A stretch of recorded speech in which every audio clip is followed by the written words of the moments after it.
let's do some controller repair. And then we're going to be taking this out, and taking this joystick out and putting it in that one. This controller is already fried. Ooh, well, even more fried now.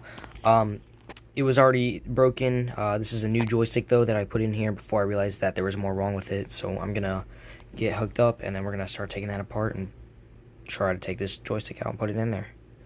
Always got to put a little dab of lotion right there so you can get good contact.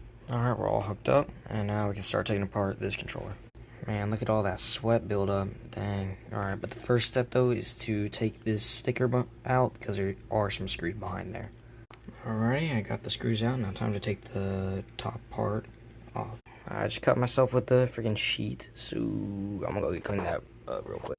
Alright, I got it patched up. It cut pretty deep. It cut from all the way from the edge of the finger to the fingernail. It hurts a little bit, not much though. But back to this part, because I was just using this, trying to slide this off, and it slipped out from under it and sliced my finger, so yeah.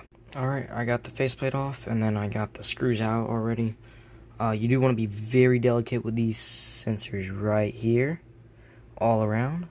Those are your motion tracking sensors. There's also some in here, but we're only worried about this top part. So now we just got to pull this out and then open it up.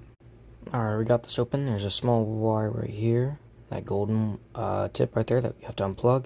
And then there's one on the other side, a ribbon cable. We got to do that and be very careful with it. Alright, we have it out. We're going to take this little push pin out to take the trigger off, and then we're going to take the screws out and then flip it open, and then we can get the joystick. Okay, we now have it open. We just need to take the joystick out of it. And then we gotta do the same for that. Take the joystick and put it in this one. Alright, we got that one apart. We put the joystick in. Now we just gotta screw it back together.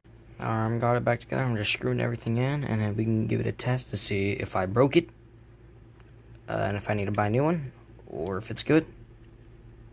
Alright, I have it all put back together. I'm just gonna put this on, put the battery in and the cover on, and we're gonna give it a test.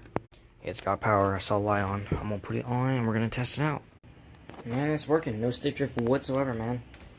Works flawlessly. That's it, man.